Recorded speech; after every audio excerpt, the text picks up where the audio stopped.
I don't believe that there is really any value that traditional recruitment is providing anymore. Traditional recruitment is broken. Absolutely. Tell me a little bit about yourself and what you do, George. Currently building Halo, and we are, I believe, looking to disrupt the recruitment market with the power of AI. So you're basically building a replacement for yourself. And so for me, the biggest fear is literally letting myself down. How do you tackle the fear of waking up in the morning and am I doing the right thing? What is the worst thing that can happen? Did you have any really dark points on that journey? Basically, admit failure, okay, with this. I exhausted my savings. It was a tough journey. During COVID? Yeah, the back end of COVID. Almost every organization has two biggest problems. Welcome to this episode of Behind the Hustle. Today I have with me George Kelly, who is in the recruitment space and trying to do new things in that space based on AI. Tell me a little bit about yourself and what you do, George. Awesome. Well, it's fantastic to be here, firstly. Thank you for having me on. My pleasure. So look, I am currently building Halo, and we are, I believe, looking to disrupt the recruitment market, the age-old traditional recruitment industry, with the power of AI. What does that mean? Okay, so essentially we are building out AI systems to enhance the capabilities of companies to facilitate their own recruitment. Okay. And what that looks like is moving away from a traditional contingent transactional recruitment model. And we'll dive into this, I'm sure. And we are building systems to build a longer term capability for any business that we partner with. So typically we're working with fintech and SaaS and AI companies, and there's a real problem with recruitment in today's market, in today's region as well. We were talking about this earlier. There's a huge saturation of recruitment companies that are providing little to no value anymore. And what we're doing now is we're building custom. It's a combination, of embedded recruitment services and custom build AI workflows that we install directly into infrastructure that enhance the existing capability. With the client? With the client. So you're basically building a replacement for yourself? Yes. Okay. Yeah. My job. Look, I'll be holding my hands up. I don't want to be doing recruitment forever. Yeah. I've been doing this long enough, and also what I've realised is that traditional recruitment is broken. Yeah. Okay. And for many reasons. The first, as I said, that there is little value of pushing CVs to hiring managers in abundance. We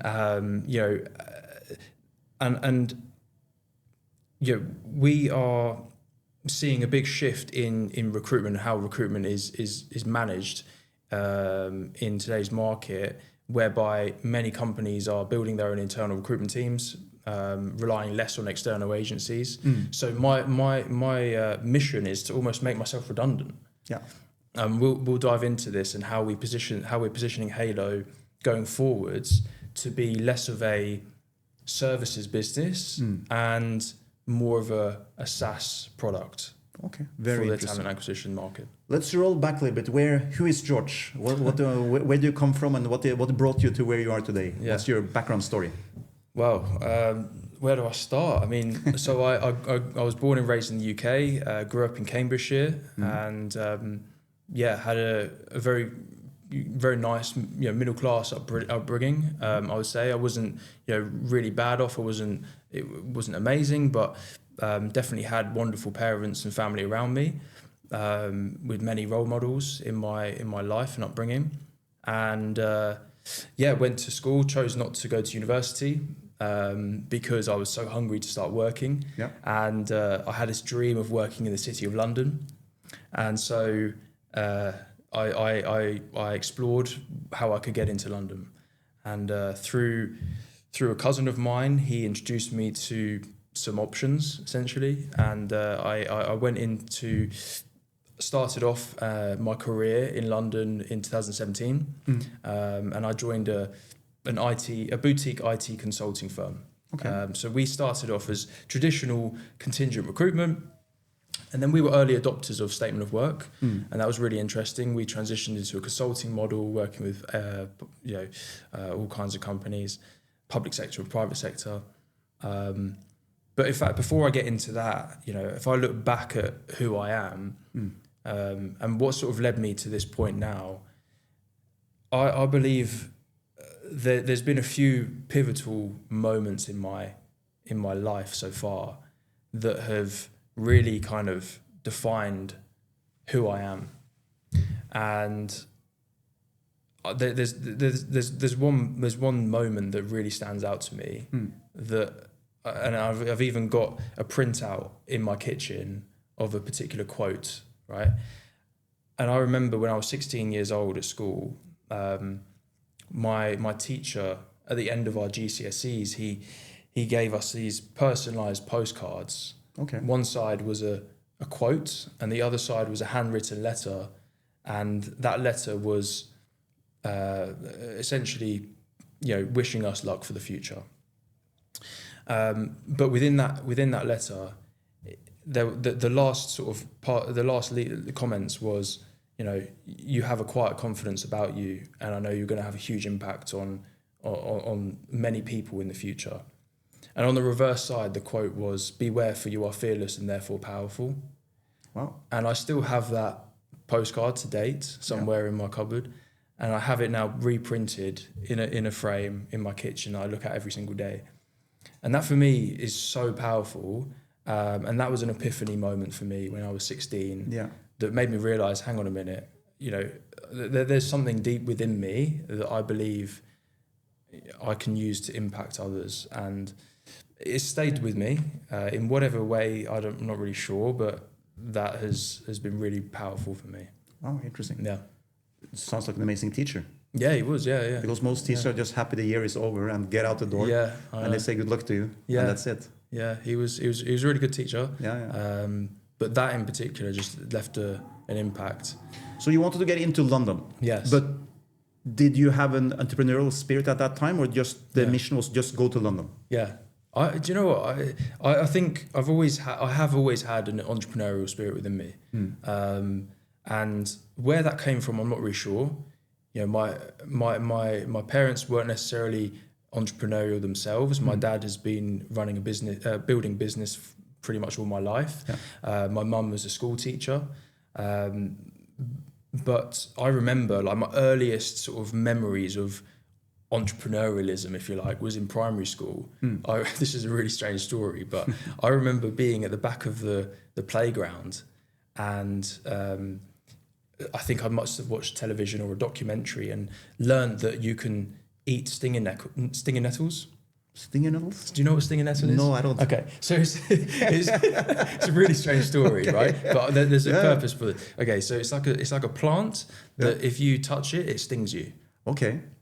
Okay, and you can eat it. You can make it into soups and whatever else. I remember learning this on television and going back to school when I was like, 6 years old or something, and thinking, I'm gonna show my mates that I can eat stinging nettles. Anyway. Back at the playground, I formed queues upon queues of children, and I was selling these plants, right? And I was saying, hey, you can have it. I wasn't charging anything, free of charge, but I remember so vividly forming queues of children and then being told off by all the teachers because I was basically hustling with these plants, showing everyone how to eat them. And then from there, it sort of went into, I remember in secondary school, I started reselling trainers. I was buying and reselling at the time. There was a pair of trainers released by Kanye West called Yeezy. And I was buying a low price, selling for 3-4 times the price at any one time. So and then I was mowing people's lawns. I was going out and mowing council estates and things like this. And do you know what? One thing that if you ask any of my family or friends, they will always say about me is that I've never been a sheep. Yeah. And that has always sort of been reiterated and re-emphasized through my journey so far. And that for me has always sort of linked back to, I think I'm made for much more than just a 9 to 5. So that journey so far has been really interesting, all the way up to London. Then started working in London, was with that company for 4 years. And then COVID hit. I then took a leap into my passion at the time, which was real estate. And I had a bit of savings behind me, and I thought, do you know what, I'm just going to go for it. And I set up a company, partnered with a central brokerage on a commission-only basis, much like you see in the UAE, and was focused on listing and selling houses. During COVID? The back end of COVID. So it lifted? Yeah, just as it was lifting. So you didn't COVID hit, no one can leave the house and start selling property? It was just on the back end of COVID, as people were still wearing masks and saying their distance and things. But I thought, you know what, I'm not getting back into the city because I was kind of done with the city life. But then I ended up back in the city after the real estate gig. So it's an interesting journey. Yeah. And do you want me to go on? Please. So whatever we can learn about you, because I'm listening to your journey. Yeah. The hustle is there. Yeah. You started like a lot of very successful young entrepreneurs do today. You knew early how to I need to make a business. I need to, even if you don't think about it as business yet, buying and selling sneakers, you learn the skill of, that's a business skill. Yeah. You're buying, you're selling, you know how to negotiate, you know how to buy at the right price. You need to follow the trends, because if you buy a pair that's going out of trend, you learn a lot about business by doing it, right? Yeah. You don't necessarily think of it at the time, but it's skills that helps you later. Yeah. And then your passion was real estate. Yes. So how did you end up going from real estate to recruitment? Yeah, okay. Or is there a gap in here with doing something else in between? Yeah. So I'll just take a step back to the first IT recruitment company that I joined. This was my first job out of sixth form college, and it was an amazing experience because at the time, when it comes to recruitment, they were super early adopters of a new way of working, using statement of work contracts, rather than time material based contracts. This was based on outcomes and deliverables, and it was really interesting to be exposed to that early on in my career, because we were then working with the likes of the Passport Office, HMRC, placing and deploying contractors at scale amongst their offices across the country. And so I was tasked to travel up and down the country and embed myself within those contractors. You must have been very young at the time. Yeah, I was 18. Wow. 18, 19. Such a huge experience to get at that age. Yeah, incredibly valuable experience, and I'm forever grateful.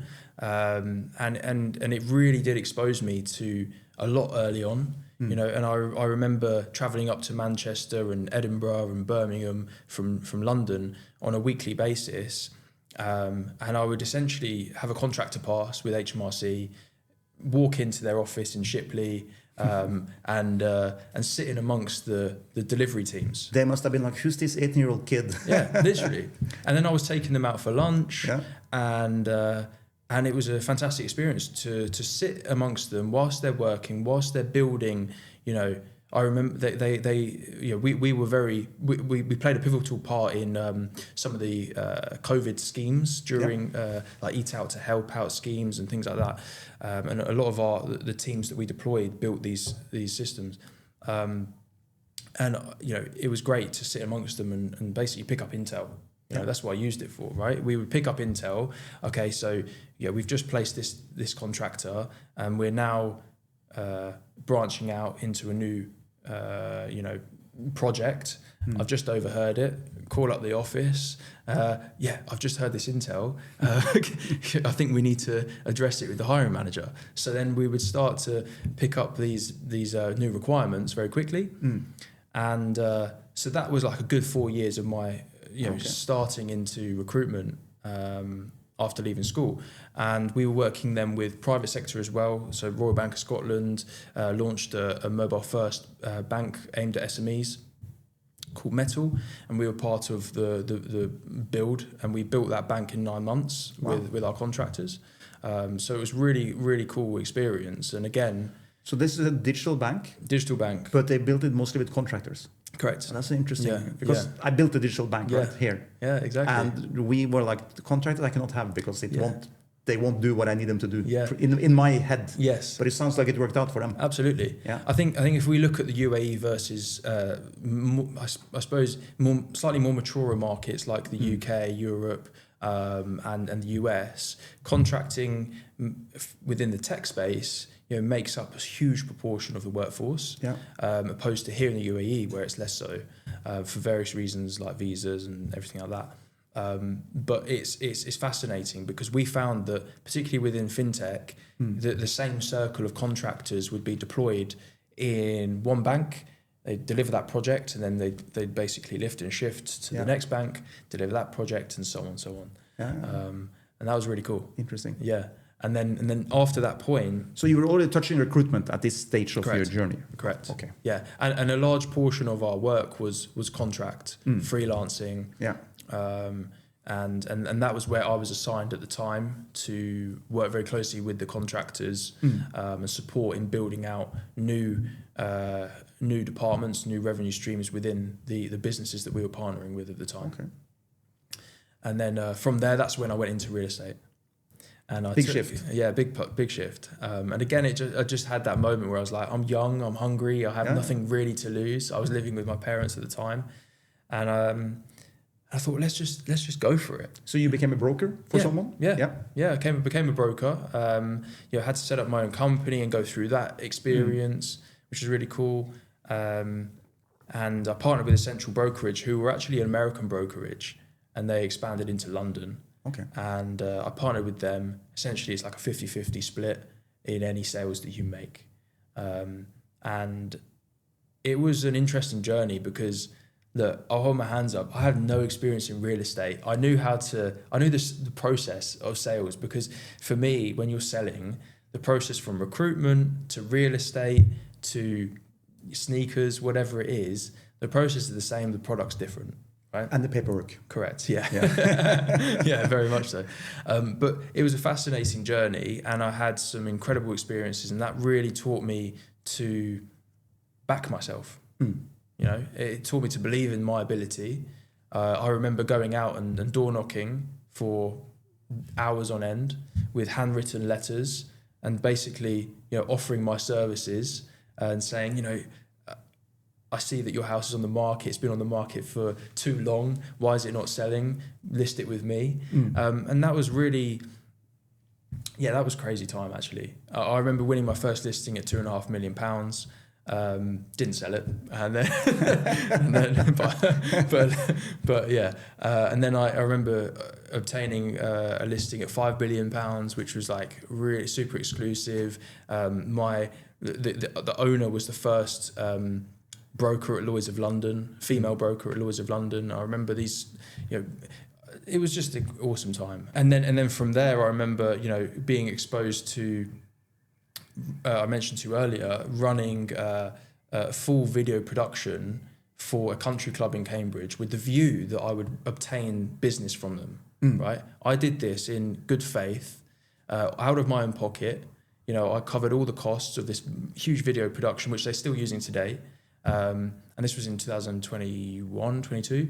And I managed to strike a deal with Bentley to provide me a couple of cars. I hired a couple of models.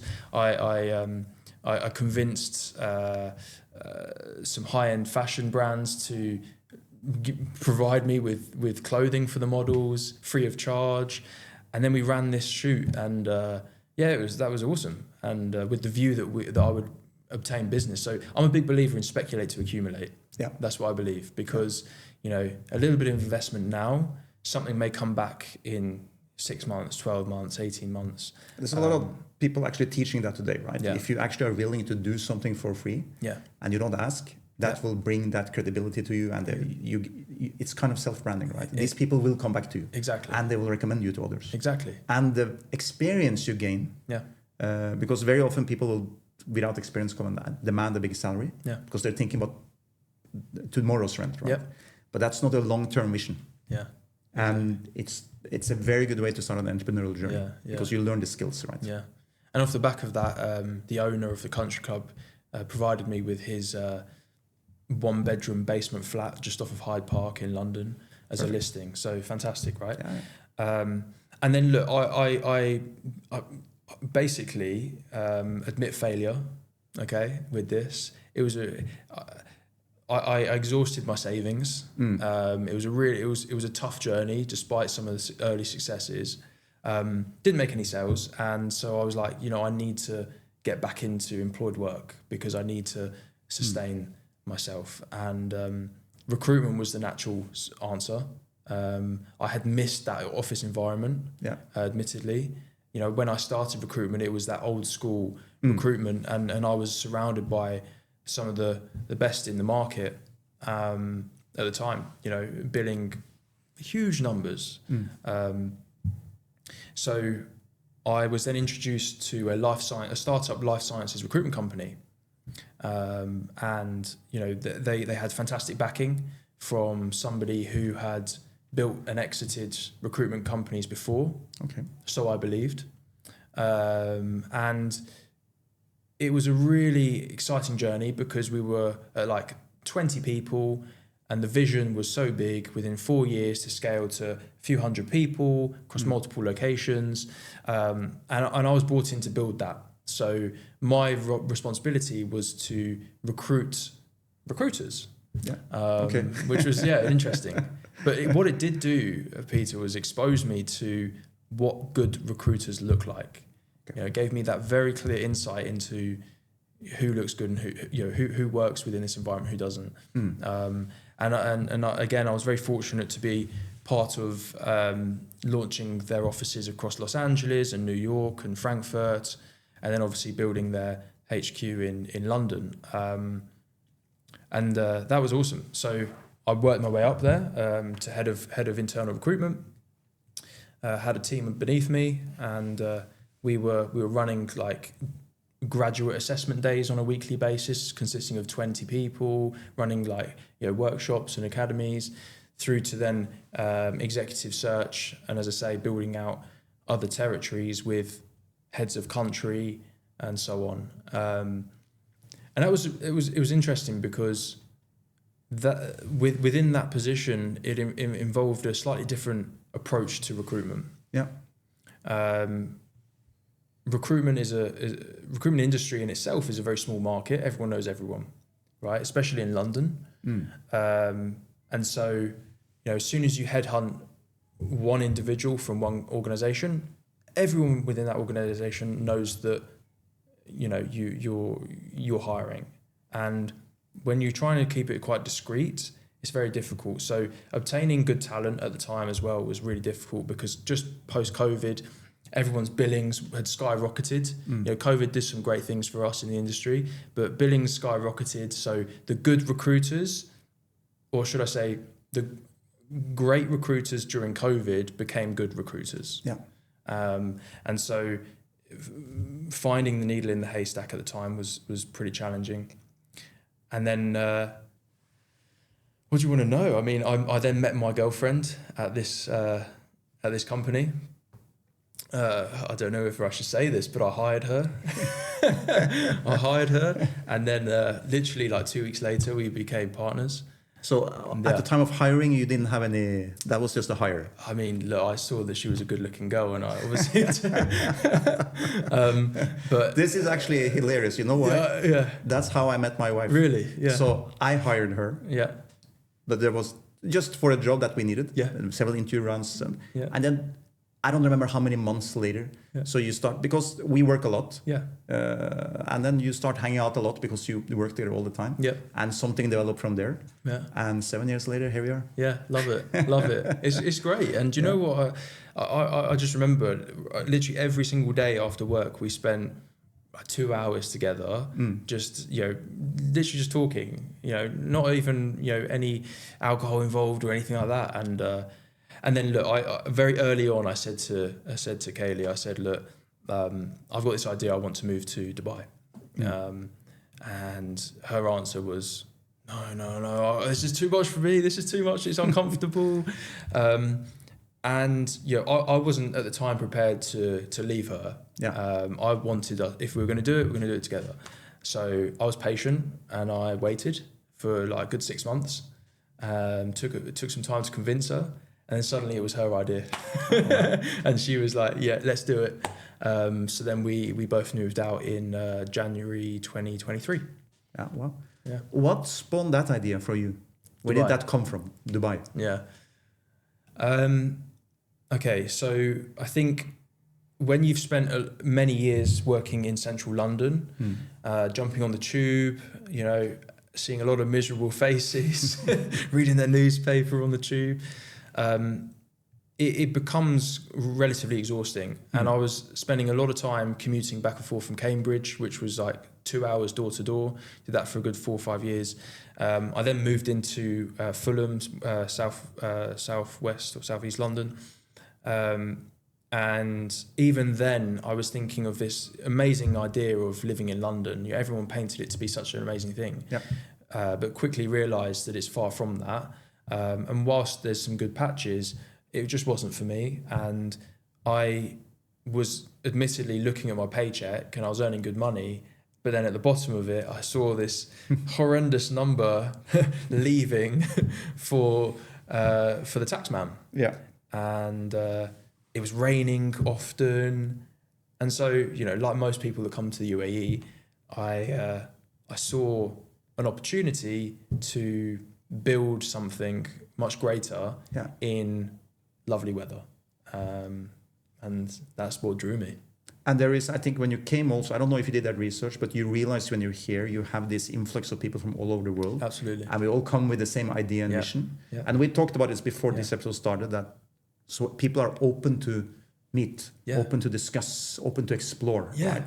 They're not just bogged down in taking the tube, getting to the office, getting back home and doing their own thing, right? Great example actually. I remember countless times in the UK where we would try our utmost to get in front of a CEO or executive leader within an organization, and 9 times out of 10 you would be pushed away, or the gatekeeper would close you off, and it would be so tough to obtain meetings. However, in the UAE, my experience has been the absolute opposite to that. Yeah. To the point where at executive level and C-suite, almost everyone that I've reached out to, on the most part, has been super receptive to meeting, even if it is just for a coffee, for a light conversation, whatever it might be, but without any intention of getting anything from that meeting.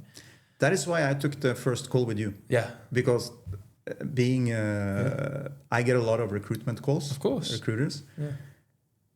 But it's very clear what they want from day one, right? And you actually took a different angle on it. Yeah. And that sparked something. So I was like, okay, I think I want to have a conversation with George. Yeah. Yeah. And here we are. Here we are, right? It's great. Yeah. But I think you do have to be different. And actually going on to that point, the recruitment industry is super saturated. And it's funny, I'm going to put a question to you actually. And I think I might have asked you this when we first spoke. Yeah. What has been your experience working and engaging with recruitment partners in your experience, whether that be with Yap or others? It's been extremely time consuming. Mm-hmm. It's a lot of run of the mill. They come with the same offer. They all have the same, I want to get paid this much in the back end, but I don't feel they always follow up the quality of the candidate. Mm-hmm. And for me as a businessman, when they say, I'll give you 30 days guarantee on this person. I'm like, after 30 days, I don't even know him yet. He hardly stepped foot in the office, right? How can I decide in 30 days? And that's my guarantee. Yeah. So I'm guilty of exactly that. I get recruitment companies calling me all the time, and I literally don't pick up. Yeah. And I don't take the meetings. There's 2 industries here that I get called from every day, and I respect their work, right? Yeah. There's recruitment companies, and there is tech companies who does development. Okay. Because we reached maturity in the digital bank, we reached maturity of the platform, so we don't need outside development anymore from others. Yeah. But they see us, so they call. You need to please take a meeting with us. Yeah. But it's time consuming, right? And the biggest challenge I had with a recruiter was, if you say yes and start discussing a position, literally you will get like, here are documents, fill them out. Yeah. Like, And being in a fast-paced startup, before you have this, you need a full-time HR person just to manage the recruiters, right? And for me, it shouldn't be like that. There needs to be a better way to working together. So personally, especially in UAE for the digital bank app that I helped start, I found one recruiter who took a completely different approach, and he was extreme. He understood my pain points. He understood my time issue. So he started just working with me. He said, listen, we had calls, coffees. Then he said, I'm going to send you 4 CVs because then you can browse them and you can tell me what's wrong. Yeah. He knew, he's not saying, but so it was very quick for me. I'd call him back and say, now I get it. It's not what I'm looking for. I need something like this. So he would do that process with me. So even though he doesn't place, he only places a specific type of candidates today, but I will always give him a call first because I respect how he treated me as a client and how we work together relationship. Yeah. So even if I were to work with you tomorrow, I would still give him a call. I have this position. I want, if you have someone, please, you're always open for it. Because he created that personal relationship and he was willing to do the extra mile. And we even had a candidate that didn't work out. Yeah. And then he said, listen, it's bad for my business, but I will waive the fee because we're long-term here. Sure. And the bigger, more organized ones, that is no. That they just want their money. Of course. You just have to pay. Yeah.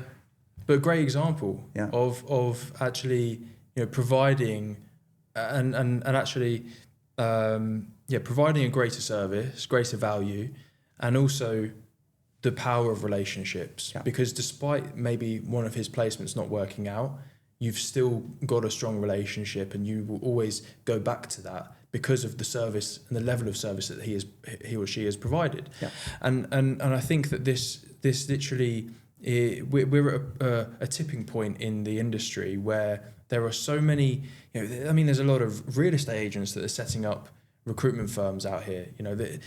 Everyone and his wife is setting up a recruitment company because there is really no barrier to entry. And honestly speaking, it's not rocket science. Anyone can find a person, and anyone can speak to somebody and find out their needs. But it's the process and how you go about that, and to what level and what depth and to what quality as well, right? Because again, going back to your point a minute ago, pretty much every recruitment company in the UAE is providing the same service, and the only real value that they are providing say for yourself, for example, if you're ever hiring, is time, because it's taking a huge amount of time away from you that they can then focus on finding the right people. Yeah. So in simple terms, if you were to commit time yourself, I've got no doubts that if you were to plug in a few searches on LinkedIn, you could probably find the same candidates that they're sending you. So I don't believe that there is really any value that traditional recruitment is providing anymore, which is why we're doing what we're doing. So in your opinion, traditional recruitment is broken? Absolutely. Traditional recruitment is broken. And when I talk about traditional recruitment, I'm talking about the transactional process of pushing CVs, of putting a job ad out and receiving thousands of applicants and just hoping one sticks, right? And you see this time and time again in many organizations where they have high turnover and very low retention rates because of this exact same process, because they're not truly understanding the requirement. Yeah. Right. And a lot of the time, hiring managers don't really understand what they're looking for either, which is, again, going back to your point. I'm the worst on that. Right. I learn while I'm working on it, right? I see a CV, I realized, no, it's not exactly what I want. Exactly. I want that instead. Yeah, exactly. So often it takes, in our position, to almost coach and educate our hiring managers and our partners that we work with to say, well, actually, we believe that you need something slightly differently. You think you need a Java engineer, or let's make it less technical. You think you need a HR business partner, right? But you're a company of 50 people, and you've already got a head of HR. Really, you do not need a second HR business partner for only 50-man company, right? But oftentimes, until you have that conversation, they don't really know. And it's our position where we are so agnostic to the whole market. We are speaking with so many different companies. We can educate and we can provide that intel to our partners, and we can say, hey, look, we know that one of your competitors is operating in this fashion. This might be valuable insights for you in how you structure your organization, your teams, and things like that. You just answered what I was about to ask, because I was going to say, I think a lot of, especially owners or high-level executives, they have a tendency to be a little bit offended when someone comes and tells them how it should be. But then you actually phrased it in a good way. You said, we say, hey, someone else is doing it like this, that's working very well for them. So you're not coming at it like you don't know what you want, you actually want this, right? Because people put up a barrier very quickly. Yeah, absolutely. But also, I find the most success in being specialist and being a specialist within what you do.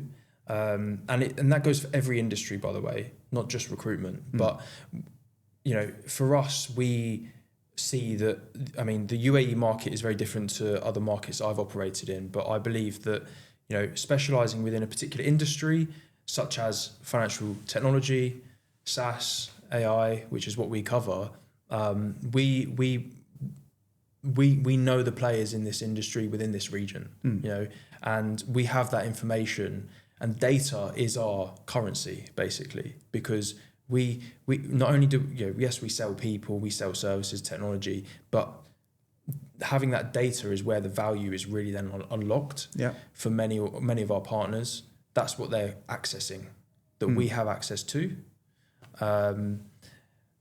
So it's how.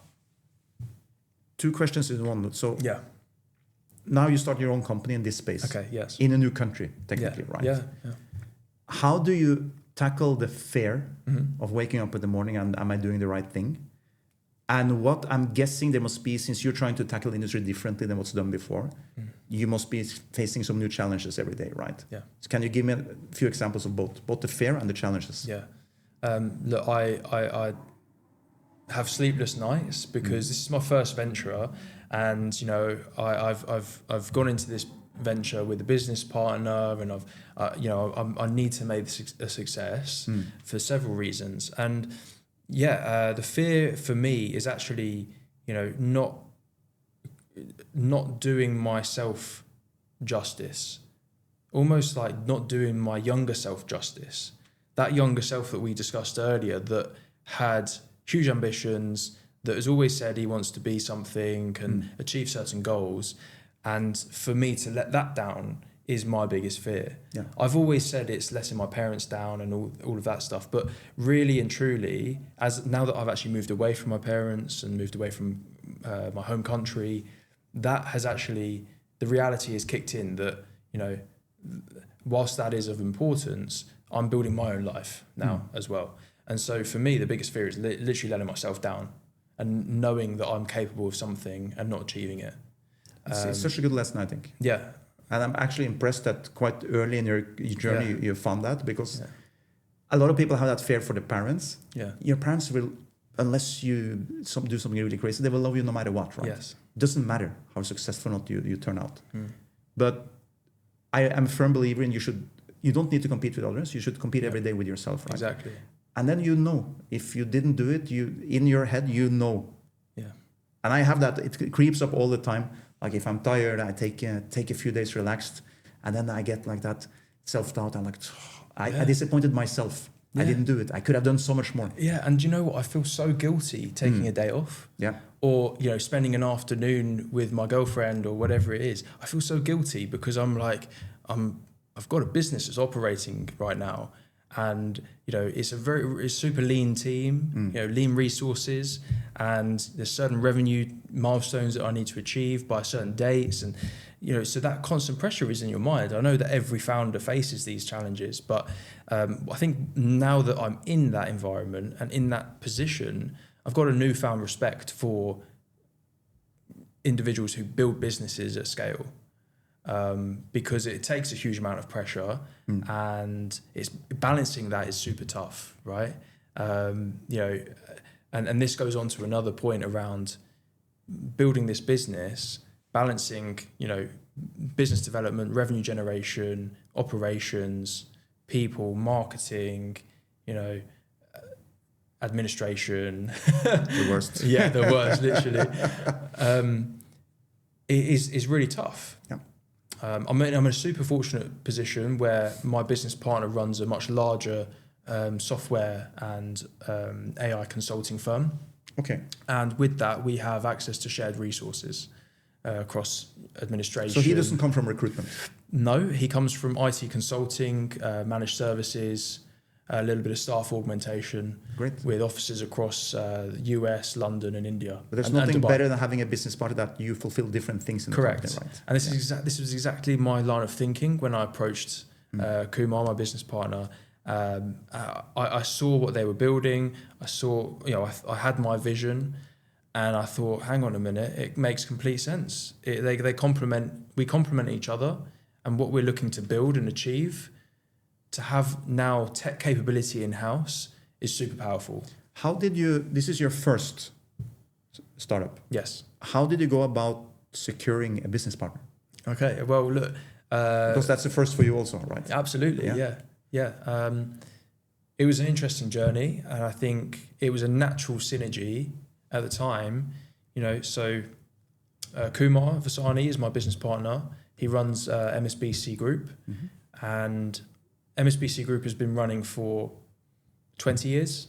And I mentioned to you earlier, Kumar's ex-Silicon Valley of 15 years, so has really installed a lot of discipline in me and that startup mentality. But what happened essentially, when I first moved out to Dubai, he was a client that I approached, a prospect that I approached at the time. I think I was working on like a CTO role or something like that for him. And we kept in touch for over a year until now. And I think there was a bit of Kumar's very much into mentorship and coaching, much like we discussed with yourself and your journey now. I remember he and I discussing business ideas almost on a weekly basis. And we would literally sit in a room, close off for like 3 hours, back to back, no phones, no computers, and just talk business, talk ideas, what can we do, and then what's the next best thing. So having these ideation sessions, basically. And I remember going to him one day when I felt ready, and I said, look, Kumar, I've got this idea, will you back me? And so between the time of original sort of prospects through to agreeing to incubate the business, it was like a year of due diligence from his part to ensure I was the right fit for him to invest in. And so now, MSBC has invested in the incubation of Halo. That's great. It's very smart on his part also, because you're clearly a guy with the drive and the passion, and you have those tools. But by spending that year, he knows you're not going anywhere. Yeah, you're going to do it, right? Exactly. So he can give his mentorship and help with a lot of things. Yeah, and I think ex-Silicon Valley guys, VC guys who goes a little bit out more in the world, they really like to back young people who really has the talent, right? Yeah. There's two flip sides to that. There is the people who is a business partner who takes someone younger on board, but they don't want them to come and take the business. Yeah. Then there is the smart ones who says, I want him to go and be wildly successful, right? And they can be part of that journey. Yeah. And he sounds like a gentleman like that. Yeah, absolutely. And if through that journey, I make mistakes or I fail or things don't quite go to plan, then it's okay. Did you have any really dark points on that journey? Any like a proper that you like, what do I do now? It's interesting because I think I'm close to that stage now. Okay. Because I've almost hit a ceiling in terms of what I can. So what's happened so far is we've set out very clear financial milestones to achieve over a 6-month window. Okay, and which takes us up to the end of this year, right? So we started in July. And I have worked extremely hard to build Halo to where it is now, and we have onboarded several clients, and it has now got to a point where we've now had to recently hire somebody because my focus. I think one of the biggest lessons, by the way, is focus and not diluting myself and my attention across too many things. And that's one thing I've really struggled with, because I have this like new shiny new syndrome, whatever you call it. Objects. Yeah, that's it. Yeah. And I'm focusing on building one revenue stream and thinking, oh, we could do that. Let's try this. But I've got much better at that now. So, yeah, the biggest challenge for me now is managing and juggling those different elements of the business across marketing, across actually delivering to the mandates that we have, as well as then bringing on new business. Because delivering to the mandates that we have on board right now to the level that we'd have is a full-time job in itself, which is now why we've just hired somebody recently. But we discussed earlier, it's like you, in your opinion, recruitment is broken. Yeah. So you're taking a new angle on it. Yeah. How, if you were in front of an investor, why should they choose you, and what exactly do you do with the AI comparing to someone else? Okay. So I'll just take one step back. Yeah. Where we do not operate at all on a contingent basis, i.e. success fee, right? Which is how the majority of recruitment firms work. Yeah. We only operate in an embedded fashion, fully retained as an extension of your business. So on our services side of the business, we essentially white label our services. Right, so company X, we would act as an extension of their team, and we would go to market as said company, right? So we would not be going to market as Halo; we'd be going to market as company X, and we would be their brand ambassador in the recruitment process. Okay, correct. Fully embedded. We spend time on site with that client. So I was out in Riyadh, for example, with one of our key customers for a week, and spend time amongst their team. And we're fully onboarded into their infrastructure, with a client email address, on their ATS system. We're fully embedded as a TA partner. So that's our services side, and that's typically how we operate, almost a white labeling service embedded. And the reason why we operate on a retained basis is because there's shared risk.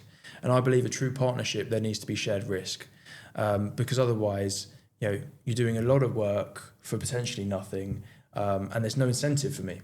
I'll be honest, right? If you want the best work from me, incentivize me. And that's how we do it.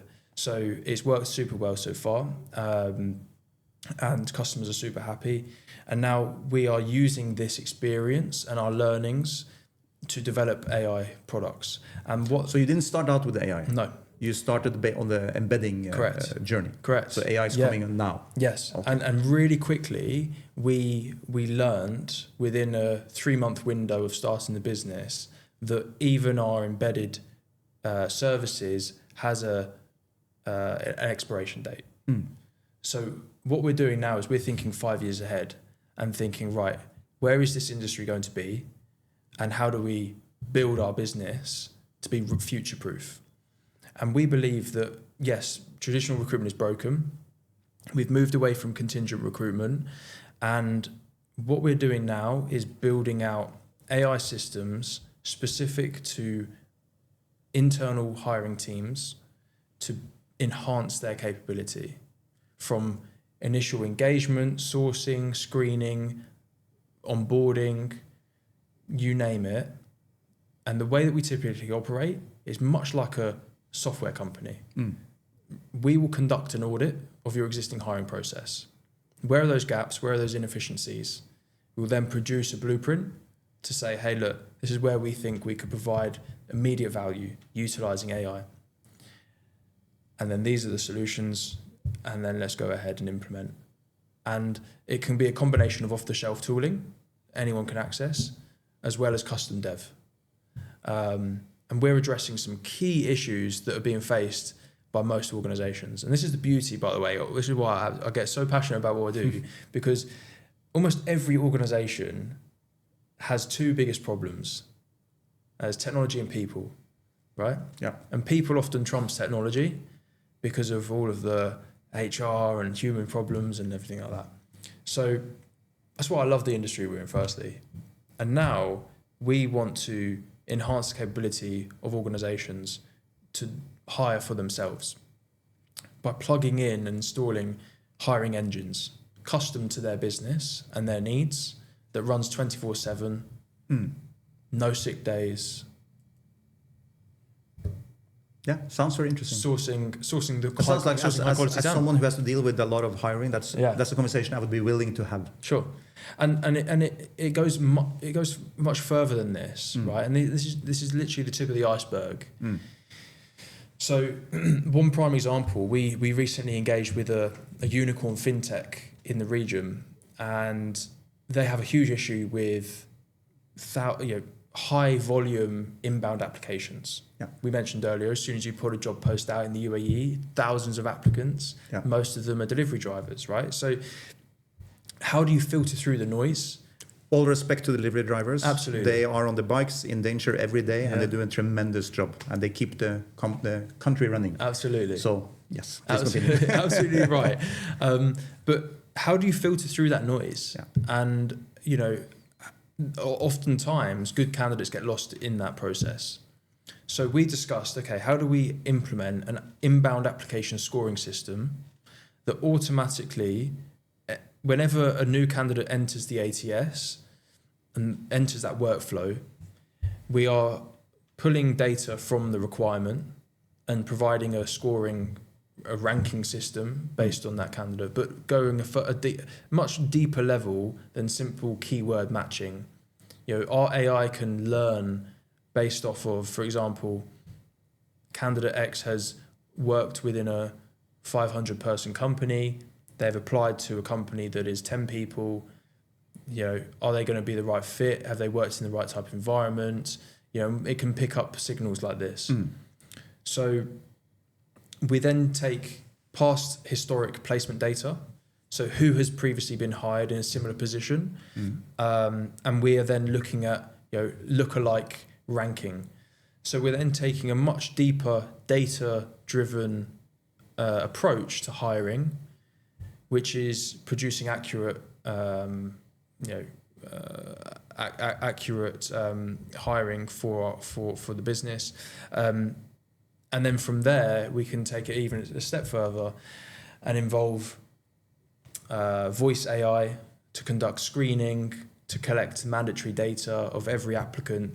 And then the result of this is that the internal recruitment team that is handling thousands of applicants now is only handling the top 10 candidates that are pre-qualified to meet their I was helping out here in Dubai many years ago a corporate for 1 year with their rebranding journey, and they had to, because they were owned by a French stock market company. Yeah. And to do so I said, I need this one team member, just someone mid-level. And in the internal company said, that's not a problem. We'll just put out a LinkedIn post with an ad, and we'll route those CVs to you. I didn't think much about it. Next morning, I had 3,000 applications. Next morning, this happened in the afternoon. Yeah. And I said, just stop that. This is, I can't even get through it, right? Yeah. And like you said, unfortunately, because I respect people need to get a job, but there's a lot of everyone will click, they apply on anything. Yes. Right. And I know LinkedIn is trying to be better at that screening. They're probably getting better and better. But back then, it literally everything came true. Yep. Even if you were clearly not supposed to apply for this job, it will still go through, right? Yeah. So for me to go through 3,000 emails, just forget it. Yeah, I just had to stop. Absolutely, and also candidates can fabricate their CVs, they can lie and everything like that, right? And what happens is that it then consumes a huge amount of time for the hiring managers to go through all of those CVs, and even internal recruitment teams. So hence why there was a massive shift a few years ago. Organisations building their in-house recruitment teams for obvious reasons, less reliance on external agencies, huge fees, particularly in European markets, US markets. Typical fees in the US or in the UK is like 20, 30, 35% of annual salary. Here in the UAE is very different, which I was very surprised by when I first entered the market. But what we're doing now is, as I say, we're building the capability of internal recruitment teams and founder-led businesses where maybe they can't justify paying for huge fees. And the result of this, for us to implement and build these solutions, means time to hire is reduced by almost 50%. cost per hire is reduced by up to 60% on occasion. So suddenly you've got a super cost-effective solution that is operating 24/7 and providing super accurate data.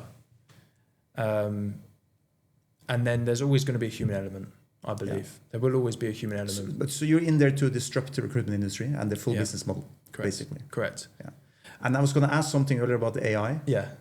Because you know how people today fear about AI will replace all the jobs. Yeah.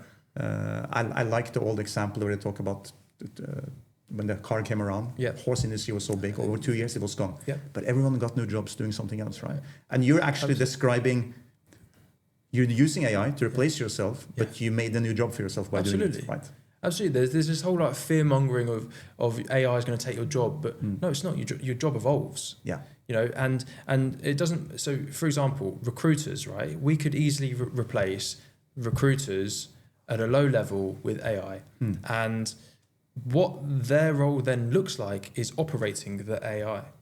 The next natural evolution is to be these kind of orchestrators of the AI agents, right? You might have a sourcing agent, you may have a screening agent, you might have a compliance agent, you know, for contracts. And so the traditional recruiter has now upskilled and become AI enabled and is now operating this process.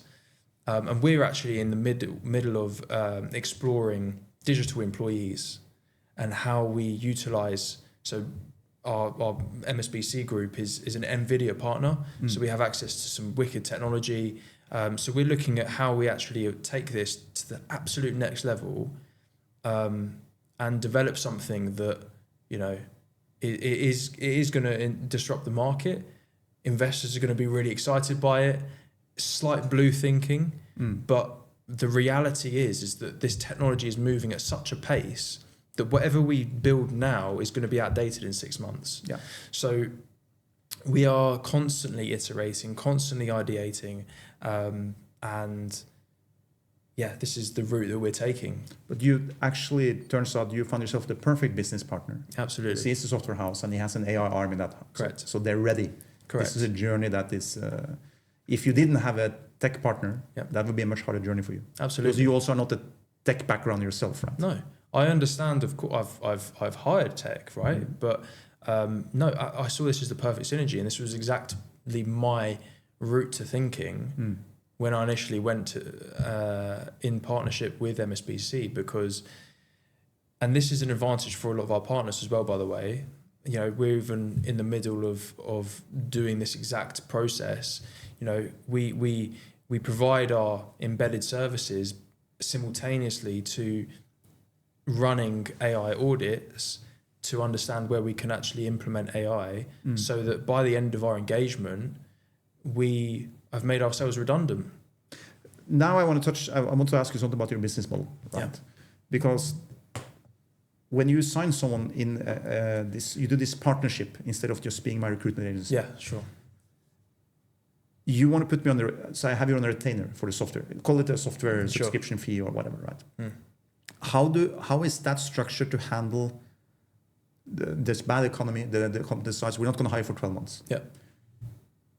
Are they willing to sign a contract where they're still paying you that retainer, or do they say, no, I want to stop for these 12 months because we're not hiring? Yeah. Because I know traditional recruiters, if the market is dry, it's dry. Yeah. They struggle. Yeah. But I'm wondering, do you feel you found a way around that, or do you still leave the door open for them to, okay, if you're not hiring, you don't need to pay me? Yeah. So I'm a big believer that even if you're not hiring, you need to be prepared for when that time comes. And this even goes back to traditional hiring, because there's a massive importance in maintaining suitable pipeline of talent in the market and having a really clear understanding. That's something that we do already. You know, the very first step that we take is always market mapping exercise to identify essentially our TAM, right?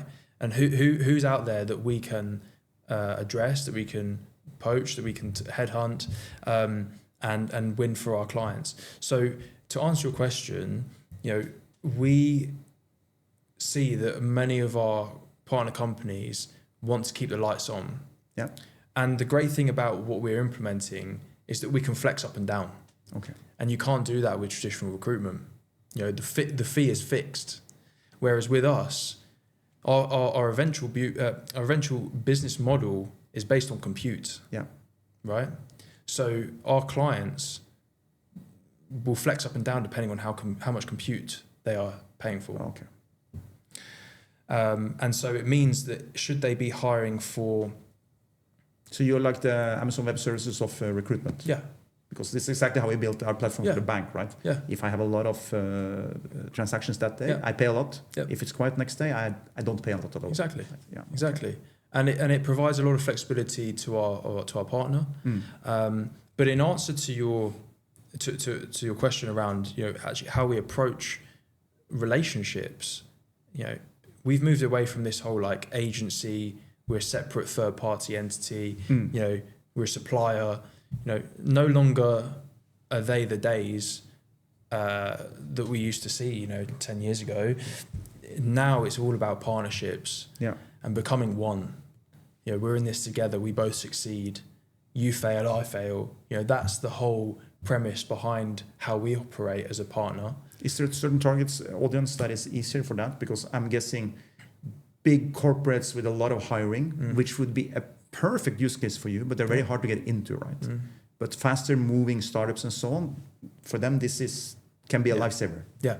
Look, our sort of, I suppose, our ideal customer profile is scale-ups, you know, Series B, going through that real growth phase, cash rich, you know, time poor, and you know, aiming for IPO, whatever it might be. So we see that as the primary audience for our services, for the reasons that we've already mentioned. And I think even if we look at startups, right, there is a place for startups utilizing our services, but in all honesty, I don't think that they will get as much value from our services. Yeah. And I've had this conversation with some startup owners and founders when we've been exploring partnering, and I've actually said, look, I don't want to waste your time, and I've turned that business away because you're going to see very little value from us at this stage, whilst we're still iterating, refining our AI to be specific for, you know, startup or founder-led companies. There is a place for it, but right now our ideal customer profile is in that growth phase. Okay, that's good. Yeah, because I see too many, especially new founders. They, like you said, they let you maybe go after everybody to land whatever business I can. Yeah, but it will hurt you in the long run. Absolutely. Yeah. I've learned that really early on, Peter, because when the first month that I started, I was like, I'm going to bring on as much business as I can. Doesn't really matter. Staying to a certain quality, but I need as much business and revenue as possible. And I've really quickly realised, and there was a couple of situations where I was burnt, and I quickly realised that actually stick to my guns. Say really, it's all about values and principle and what you believe in as well. I believe, and so it means that we're actually winning less business, but at a much higher quality for a longer duration, that are fully bought into what we do, and we're seeing great success so far. I think you did something very clever early. Probably, I don't know if it was a conscious choice, but by choosing the business partner you have with the kind of experience he has, because he would have been through that pitfall with other founders and himself for so many years. Yeah. So he can help and guide, because it's very easy to get distracted, right? Yeah. So he can really, and also sometimes people refuse to pivot. Yeah. Sometimes you have to pivot. It doesn't mean you have to leave your industry, but you have to realize, okay, what running to the right is not good for me. Yeah. I've been doing it for a year, but I need to run to the left. Yeah. And he would have enough experience to know that. So I think it sounds like a great partnership. Yeah. In that regard. It's been hugely invaluable. Yeah. And again, like this is exactly why we've pivoted to building AI product now, and going into next year and beyond. We're currently strategizing around where do we take Halo. Yeah. Well, you did do something that suddenly makes you very unlike other recruitment agents. You suddenly became investable for a future investor. Absolutely. Because now you have a business model that they understand. Okay, it's like a software as a service. Yes. I can do my math on it. Yes. And I can calculate what you're worth and where you can go and take it global, right? Yeah. the thing is with traditional recruitment, there's too many variables going on, and you're reliant on too many moving parts. And I think the beauty of where we're taking this business now is exactly that. But also, for us, the sky's the limit. I've got huge ambitions to take this business to huge growth. And there's a lot of players out there that are building similar models, similar businesses, and HR tech, recruitment tech across the States and Europe and things like this. And we're analysing this in great depth and where the gaps are to enhance our business model now. Nice. Yeah. If you had to, you touched on them a few times, but if you had to give me 3 key learnings as a new entrepreneur, what are the 3 most important things you learned in this journey? Okay. The first one, you must learn sales. But don't think about it as a complicated process, because look, it doesn't come naturally to everybody, but in the same breath, it does. And you just got to open your eyes a little bit, because take yourself back to when you were a child and you were negotiating with your parents for a new toy or whatever it might be, negotiating with your partner to where you want to eat and things like this. So there's sales in everything you do on a daily basis. So it's really, honing into that, I believe, is a superpower in whatever you do. I think also don't follow the crowd and believe in your values and stay true to your values. I think that there's real merit in that, and I think that it will take you a long way. I think that believing in yourself, in my experience, believing in myself and my own capabilities when others perhaps didn't, or saying, "Oh, that's not realistic," being really resourceful and finding a way, and just believing in yourself. I think that's the massive learning lesson. Yeah. A new founder who's thinking about doing his own startup today. Do it. That's simple. Absolutely. Yeah. Do it. You've most likely got very little to lose by starting. But one thing I've learned, and this goes all the way back through my journey so far, don't spend too long thinking about it. Don't spend too long planning it. Don't spend too long, planning. There's a saying, I can't quite remember it word for word, but don't worry about the XYZ before you've done the ABC. So what that essentially is trying to tell you is that stop thinking, about completing the entire, roadmap of your business. If it means starting and it's slightly fragmented, I would still encourage you to start, because you learn so much during that starting phase. And if you can pivot quickly, if you can be agile enough, then you can learn along the way. Because otherwise what happens is that you take too long and you never do it. Yeah. I'm a firm believer in, you need to have a good idea where you want to go. Yeah. Like the vision, the end point, something. But yes, you cannot plan the entire journey, because you end up just planning, right? Yeah. And always how do changes. you... So when I was a kid, I used to do this sport. My wife always mocks me for it. She says it's not a sport. Yeah. It's called orientation. You run in the forest with a map and a compass, right? Yeah. And you have to find the posts. Yeah. So I know where I need to go. Yeah. But when in the middle of the dense forest, I can't plan the entire journey. I need to plan to stay on track. Like I'm running from this rock to that tree. When I get to that tree, I'll do the next step. Yeah. But each of those steps takes me to where I need to go, right? And for me, I didn't even realize at the time, but I learned a skill that I use in business. Yeah. Right. 30 years later, I use the same skill in business. Yeah. Which is very interesting. And a lot of people, you can plan and plan and plan and plan. Yeah. And it's funny in my journey when I work with companies, I work with young teams, I do a lot of mentoring and coaching and so on. I'm great at coaching it, but the next morning you fall into the same trap yourself, right? And then I'm planning, I'm scheming out. I need to do this. I don't need to plan it today. I can plan that because I know where I'm going. Yeah. And I don't need to cover every angle yet. Yeah. And just starting, I'm a firm believer in just starting. Yeah, because otherwise, like I say, it just doesn't get done. Yeah. And you end up, behind the rest of the market, basically. I liked what I think your software solves. I might be wrong, but it solves a lot of the admin work. Sure. which is such a lifesaver. Yeah. It's something I'm looking into myself. I want to help companies. Everyone who builds AI today, they want to build something sexy. Yeah. They want, I'm going to make your sales better. I'm going to Yeah. do better marketing. I think AI, you can really win by using it for the boring stuff. Absolutely. If I gave you a tool tomorrow, I took away all your admin work. Yeah. When you come home from the office, you Yeah. don't have to think about your accounting, your automatic emails, messaging, Yeah. any of that. Now you can focus on things you need to be doing, right? Mm-hmm. But most people like to, it's easier to get, to sell something sexy. Yeah, for sure. It is. It's so true. Yeah. And actually what we've discussed internally as well is where we see the most value and where you've seen some of these, other AI products raise huge capital or exit for huge sums is they've focused on one thing and done it really, really well. Yeah. Rather than providing this service that does so many different things, it's like, well, let's build something that focuses on addressing one key pain point and absolutely nail it so you're the go-to product or service Yeah. for that specifically.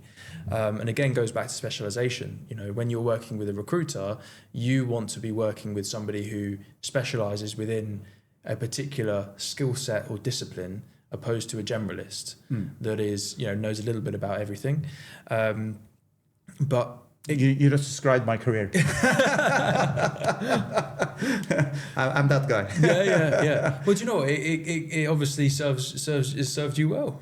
I Right. actually am a believer in that when you grow a startup to a certain level, Yes. each startup needs one generalist Yeah. at a certain stage. Yeah. Because if you don't have that, there are too many tasks. But Because you can't hire all the roles, yeah, right? I would challenge you with this though, and say that have you not been yes, you're a generalist, but you are, when you've entered organizations in previous roles, you have entered as a specialist and then you have built a team around you of, but in fact, correct me, sorry, this is more the structure, right? You've entered as a generalist, you've hired specialists I always do, to focus on their verticals. So whenever I come into a company, Yeah.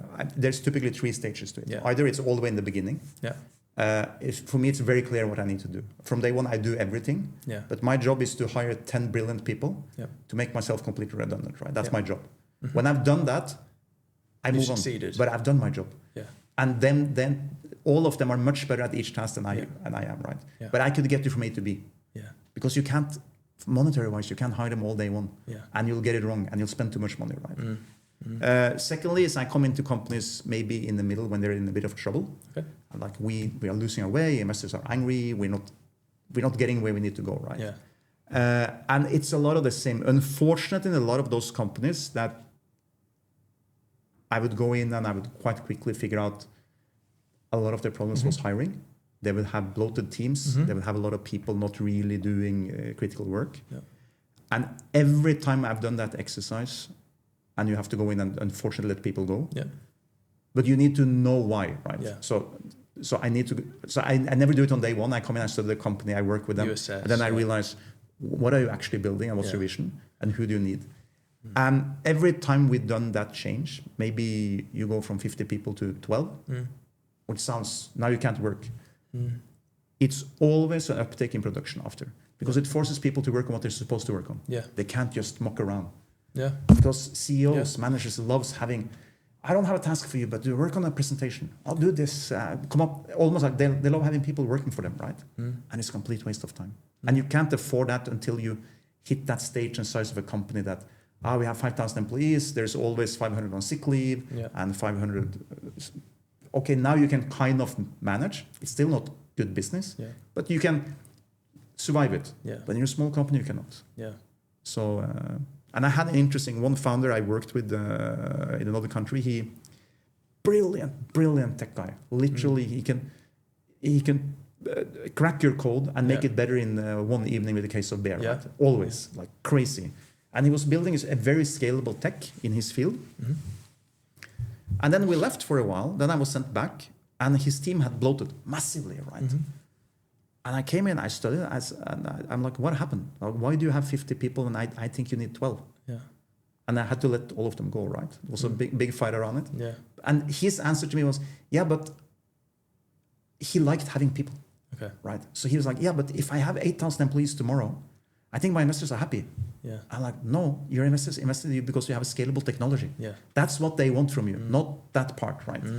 So then I downscaled the team, and suddenly they were faster. Yeah.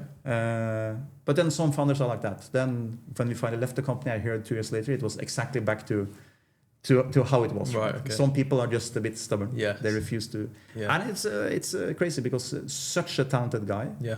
But it's not uncommon. Yeah, absolutely. Yeah. It's not uncommon at all. And that's why we see, heavy headcount organizations. And that's also why we see AI startups with 2 people scaling at a rate of knots. So Yeah. I think we're in a day and age now where lean teams are more effective when done correctly. When done correctly. It's important. Yeah. That's So, when you need a generalist, and I'm joking.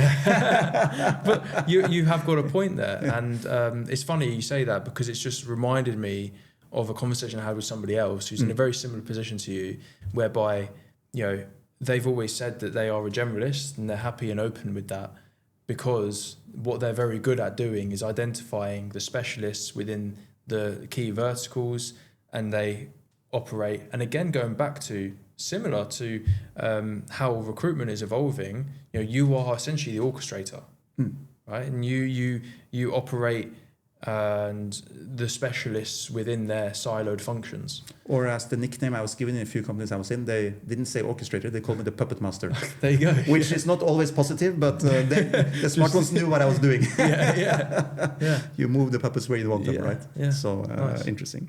Good. Small use case for you. If for some reason tomorrow this stops working,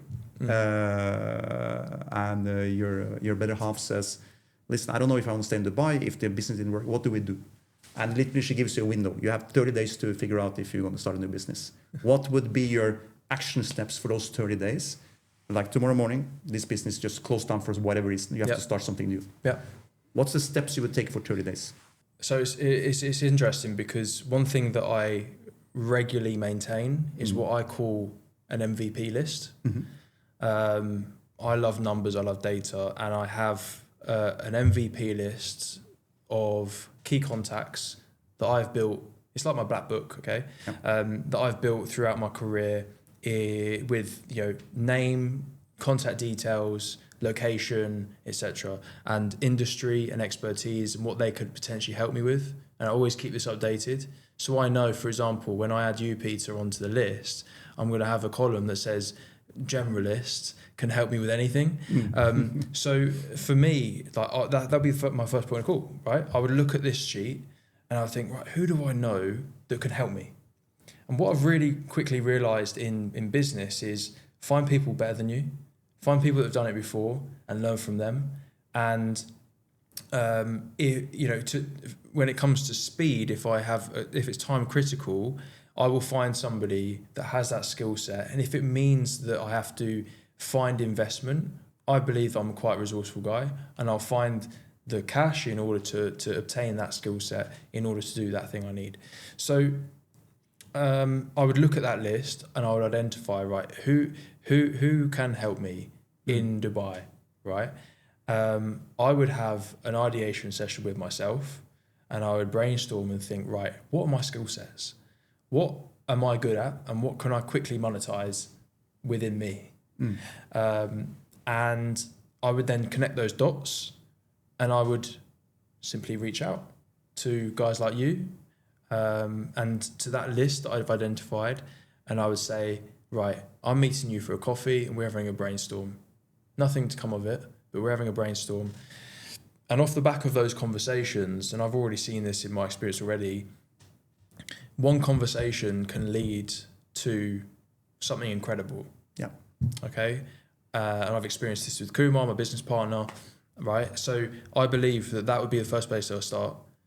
Ideate, take that list of key contacts, meet very quickly, brainstorm, and off the back of that, I will have a short list of business solutions or ideas that I want to pursue. And what do I need for that in order to make this happen and start quickly monetizing my services? I like the MVP list, the black book. Yeah, I love it. I look at it almost on a weekly basis. I keep it updated, and I take people off. And I add people in. But that, I think, is really important for anyone maybe thinking of starting a business. Think about the low-hanging fruit. Yeah. Who is in your network? It goes back to that age-old saying of, it's who you know, not what you know. And I believe that so strongly because that's how I've progressed in my career so far. Is I've utilised people that I know that have been there, that have done it, that are better than me, and simply learning from them and implementing, and or learning through them and simply asking. A lot of people are afraid to ask. It's a very European thing. It's a very European thing. Yeah, we're too polite. Yeah. And we're afraid to ask for help. We're afraid to ask for advice or guidance, or simply just being pointed in the right direction. Yeah. So I would always say, do not fear, because what is the worst thing that can happen? You get told no. Yeah. I had an old friend of mine in Norway, and he did something very non-Norwegian. Yeah. He would do exactly that. If he had an idea he wanted to run by, he would literally call me and 30 other people. He would have coffee with all of them and discuss and take all the feedback. Yep. Some of them became business partners. Some of them would trash it, say it's terrible. He wouldn't tell you which, but he took all that feedback. Now it's like market research, right? He got so much feedback, and you build the contacts. There was someone who can help him with the business, do something. And he was willing to do that, and it worked so well. Yeah. And it's so smart, right? This is what big agencies, market research agencies make tons of money on. Yeah. We'll do the research for you. Yeah. But very often it's about picking up the phone and exactly. having a coffee, right? And I think this is like a smaller scale to, I don't know if you ever listen to Daniel Priestley. Yeah. Right. And he Brilliant. Brilliant. And I think one piece of advice that he pushes out and promotes often is this waiting list concept. Yeah. So if you have an idea, to quickly validate that idea, you publish a waiting list to your market, to your network, get quick response. Yeah. And depending, if you hit a certain number, then okay, that's a business idea I'm going to go forward with. Otherwise, you scrap it and move on to the next, because it's about iterating quickly and failing fast. Yeah. It's we just were talking to an investor a few months ago, massively successful with companies in 30 countries. Yeah. And he said whenever they go to a new market, they would literally put up a mock website for the product. They will run some ads for it, and they will see if people are interested in the product and the feedback. Yeah. And that's how they would validate. They know what they're launching, sure, but they would validate it that way. Yeah. They got enough people. Okay, people are happy. They don't like that part of the product. Let's adopt for the country in this way, or let's not go. And it's so interesting because I have other founders like, no, I can't. I don't want to do A/B testing. Yeah. I need to focus only on. I know what I'm doing. Yeah. The market will tell you. Yeah. But you have to talk to them. Absolutely. Yeah. Yeah. And I just think, again, going back to my quote, beware for I'm fearless, therefore powerful. And I do believe that if you have no fear in having conversations, in putting yourself in front of people, then you become powerful. Absolutely. Yeah. George, I think we'll leave it at that. Awesome. Fearless George is who I will call you from now. Been such a pleasure having you on. Likewise. Thank you for your time and for your great stories. Thank you so much for having me. It's been awesome.